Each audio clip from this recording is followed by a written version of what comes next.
Am I live? I'm possibly live. Excellent. I'm live. Hi, I'm Dungeon Girl, Becky Rose Dungeon Girl, here to improve your game every Monday. Although if you saw my live stream at the weekend, you might wonder why, because I streamed a live game on over the weekend. And honestly, I didn't enjoy it. I thought it was a terrible game, both when I was playing it and then when I watched it back. Um, and so I've spent the time since sort of what went wrong, where did I go, where could I have done better, and yeah, there's a few places I could improve, sure, but it wasn't just my fault though. I think the players have got to take some responsibility here too. I think they all did some things that are on my list, my list of things that annoy me when people play badly. Um, but I'm not going to discuss that here, sort of in public. I'll talk to them in private there. Um, and but areas where I could improve kind of relate to. I didn't do a great adventure, but that's by the by for this conversation because there was a third aspect that also annoyed me on the when I look. Oh, I just lost my screen. Well, there's a third aspect that went terribly wrong on the night, and that is this D&D. Because we've been playing this campaign for about a year now, and so we've been playing it going up the levels as we play. So we started off first, and we've been working up the levels, and the players are now around 10th level. Well, now they're slightly above, but at the time of the adventure, they're around 10th level. And it's getting to the point that combat has now become almost impossible in the game. So I started thinking about this and how D&D handles it and how the game mechanics work. You see, when I first got D&D, I was quite sort of impressed that they'd actually gone to the lengths of of doing this stuff. The sort of little role-playing things. Personality traits, ideals, bonds, and flaws. See, I always try to put stuff like that into my characters, but I'd never sort of broken it down to that many things and stuff. Um, and but I think it shows something about where the balance is in D&D, that these things are rolled from your background on a D6 or a D8. Like, there isn't that much variety. And although that's not a problem, you can make your own up in there and talk to your GM to make things that are actually relevant to the game rather than just some random stuff that can be ignored. Never do that. Always do stuff you can use. But when and I think if you haven't sort of used these in a session, you've kind of failed because that's your character more than your alignment. Alignment's less important than this stuff. But it shows where the emphasis on D&D is, that stuff's on a D6, and then other tables are on, loot is multiple D percentile tables. But personality traits, they're like D6 or D8. I mean, what's that about? And when I was sort of looking at what's going wrong in my campaign, part of it was the system. There's just no two ways about it. The game itself starts to break, I think, at around 5th level, and it just kind of goes downhill from there. So what about it is broken? In my mind, this is at medium level, it becomes a war game. I don't want to play a war game, and let's get the camera where you can see me. So I don't want to play a war. I bought a role-playing game, but this thing is all about actions, bonus actions, reaction actions, and this skill is an action which grants you the ability to do this and this as a bonus, and you end up in a discussion about actions, what you can do in a turn, and you're trying to sort of maximise the amount of damage you can do in a turn, or the maximise your contribution to the party's progress in a turn, rather than role-playing. And with all the extra skills that you get, and your characters get more and more combat complicated as they go up in levels, what I've noticed is that my players are now struggling to remember their characters, what they can do. At the start of every session, there'll be a discussion of what actions are again. And you just, oh, right, so what is this, a bonus action, or is that, can I use that only as an action? Questions like that, which just bog it down. It's completely needless. At the end of the day, a fight in role-playing only really needs 3 or 4 dice rolls to get to a resolution. Because, right, the players try this, dice roll, is it working? Yes, it is, carry on. No, it isn't, adapt tactics, do this instead. 3, 4 dice rolls, done. That's all any role-playing game needs, is 3 or 4 dice rolls, combat over. But in D&D, like, your monsters might have like 80 odd hit points or 60 hit points or something. You do, what, 10, 15 damage when you hit. You only hit half the time, so let's say you do 10 damage on average per attempt to hit. So you still want to hit the monster 8 times. You're facing 5 of those, that's a 40 odd combat attacks. And if you're trying to be narrative about your combat, then how do you describe hitting someone with a sword 40 different ways in one scene? It gets to the point when it doesn't take long when you've got monk characters balancing on a finger, holding the quarterstaff in their feet and bonking the enemy over the head and ridiculous stuff like that, because there's only so many ways you can describe hitting things, to the point where it becomes pointless to do any description, that the combat is just a dice rolling board game part of the game. Now, I've always quite enjoyed that in its own way, but as the characters got higher level, these fights are now taking longer. The characters have stopped understanding the characters, which, in part, it's them. I mean, at the end of the day, your class description is only 2 or 3 pages long, and you don't have to remember every paragraph, just the ones relevant to your character, so you'd think they'd know, but... and I don't want to cite any particular player from the weekend's game. Like I said, this video isn't about ranting about my players, but to cite an example, one player was trying to pry opponents during the whole game. Pry? What is pry? So he kept trying to pry his opponents, because whenever he got hit, we'll look it up in the book later on, parry. He was trying to parry, he'd written it on his character sheet in messy handwriting, had done it wrong. But the point is, the game mechanic was needing his actions, as it was for all of the players. They weren't role-playing on that day, and, as a GM, I have to take some of the responsibility for not encouraging the role-playing. But it was very OSE and very metagaming, and I wish I hadn't live-streamed it. Some regrets. But I cite that player and as an example, but I don't want to single him out, and I don't want to discuss issues with him, but I'm going to talk to them not on YouTube. Is not the right forum for it. If you are watching that person who did that, then don't take it personally, and I'll chat to you person to person, and to be honest, you weren't the worst. Now, you see, I'm worried about saying that, because then somebody else is going to think that the worst, like I've even got a worst, and no, I don't have a worst. It's a hard thing to... And why am I doing this live? Because I recorded this about 5 times yesterday in different forms, and kept on having to redo it. And in the end, I got to Monday, and Monday I do my videos. I thought, I'm just going to do this live, then I have to stand by what I said, because it's dumb.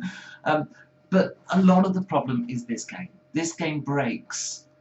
And I reckon it breaks at around 5th level, and you start getting all this comments. You go up and think about it, this, right? In terms of the traditional... I'm going to use the camera that moves, there we go. In terms of a traditional role-playing character, the skills section just here, this box, kind of determines a lot about your character. This is all of the non-combat stuff, right? This is general skills. Everything else is kind of combat character related.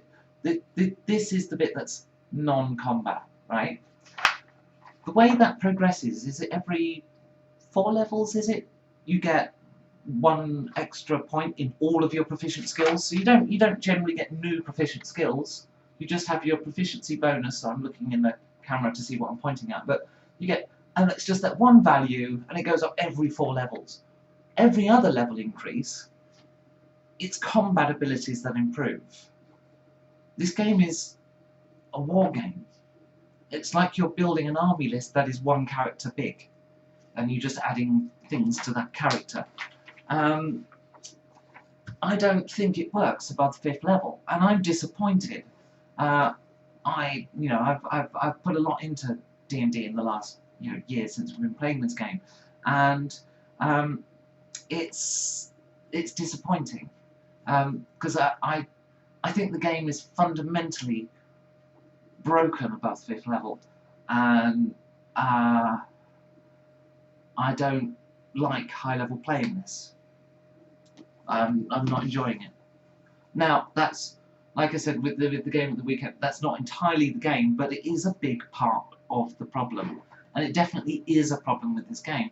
If I'm going to play D&D again, I'm not going to want to do it at high level, because it's all about actions, bonus actions, reaction actions, and this ability works well with that feat to do more damage, and it's just... And when I first started playing this, I thought they'd solved all the problems of 3rd edition. It's only when I got to high level I saw that a lot of the issues are still there. It's still the same slightly broken game, and it's grindy, combat mechanic-y, and it's a combat-focused game. I'm almost to the point where I'm like, you know what? I'm just going to write my own system, but almost, because I know I don't want to write the magic system. So yeah, D&D sucks donkey balls. I'm really gutted about it, because I really want to love this game. I mean, seriously, I built all these 3D dungeons and made a YouTube channel dedicated to it. And I really want to love the game, but I was really enjoying it at lower levels, but now we're in the mid-levels, and this game has issues. This game has serious issues. And obviously the game I broadcast at the weekend has serious issues, some of which aren't related to the game, but some of them are. I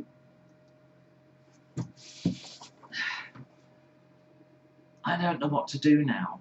I'm going to finish my campaign off in the next 1 or 2 sessions, and then I don't know what to do. I genuinely don't. I could look at other systems, but I don't like Apocalypse World. It's a mathematically broken system. Numenera is quite interesting, but I wouldn't want to make that my main game. Savage Worlds just has that weird thing. Why did they separate the initiative to a deck of cards, but still leave you with the dice? You still have dice to play the game, so what was that about? I need a deck of cards, as well as that, but I've still got the dice. I may as well roll the dice because it's quicker. So that's strange. What else is there? Maybe I'll try something different, like a Star Wars game or something. But I built all this fantasy scenery. I want to play fantasy games. I did consider looking at Atmos. I've never played it. I don't know. Maybe I'll just go back to Osric. Get old school on it. I quite like some of this stuff. What are classes about anyway, really, when you think about it? Why do you have classes? What was wrong with having individual skills? Why can't I be better at insight than history?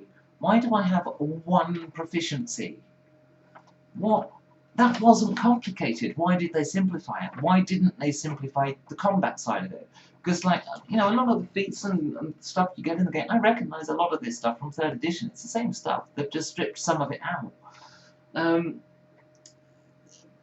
But they simplified the wrong part of the game. I think this is broken. D&D is broken. Okay, I am streaming this live, so I'm just going to have a quick look, see if anyone, because I haven't advertised that I'm doing this live, so have a quick look, see if anyone's written the chat, any chat messages. I might not have enabled it for some reason. What? That's not intended. Oh, I think... no, I think there's chat, but nobody's chatting, so there's a few of you watching. Hello! Oh, camera's over there. So, yeah, that's my view. I think D&D's broken. And that's kind of all I've got to say on that subject. As for my game and the issues with that at the weekend, it's not all D&D's fault, but I don't. This is the wrong place to discuss that. So yeah, so that's it for this week. I'm a bit ranty. I'm ranty because I had a terrible game. I had this headache from halfway through the game because it was just I was not enjoying it, and then I still haven't shaken that headache, and it was 2 days ago. Didn't enjoy it, and it's kind of a shame. I always enjoy my friends coming over. It was lovely to see them again, but I didn't enjoy the game. I don't think anyone could have. Yeah, what a shame. What a shame. But yes, I live streamed it. It was a bit of an experiment actually. I live streamed in 720p, just as an experiment to see if it would work. But all the kit should do 1080, and I'm streaming now in 1080, so I'm going to see if that worked. Obviously got the multi-camera thing going on here, so that's kind of cool. I just set one to face tracking. Again, it's all experimental at the moment, because this is all new gear, and we'll see how it goes. I think I prefer to do the videos that take all the effort, you know, with all the editing and stuff like that. I think they make a better final product. But you know, obviously with a game that's several hours long, that would always, you know, live stream or die basically. Because I've tried editing those, they're just too long. So I'd like to do more live stuff, but at the moment, I think what I want to do, if I'm going to do a live game, I think I want to get people that are on board with the whole live thing and want to do more of a show to make it more interesting to watch. So people that are, you know, mindful and conscious of it being a broadcast game. Obviously, with my game at the weekend, they, you know, didn't care at all about audience because we're just playing D&D and I just happened to film it. I'm just testing this stuff out. So I think at some point I would love to put a broadcast group together that's sort of a bit more audience focused, but so maybe at some point next year. But I don't know if I have, you know, anyone up for that I would, you know, that I know. So I might build a new group that I'll try to. It means I've got to go around chatting up role players. Would you like to come over and play with my dungeons? Yeah, might get a reputation with that line. But yeah, I'd love to stream a game that was more kind of audience focused, because I think this is a total diversion from the original topic, but hey, I'm still streaming, so it's still live. So yeah, I would love, because I think with broadcast games on YouTube, I think so many of them, those games are for the players and they happen to be broadcast.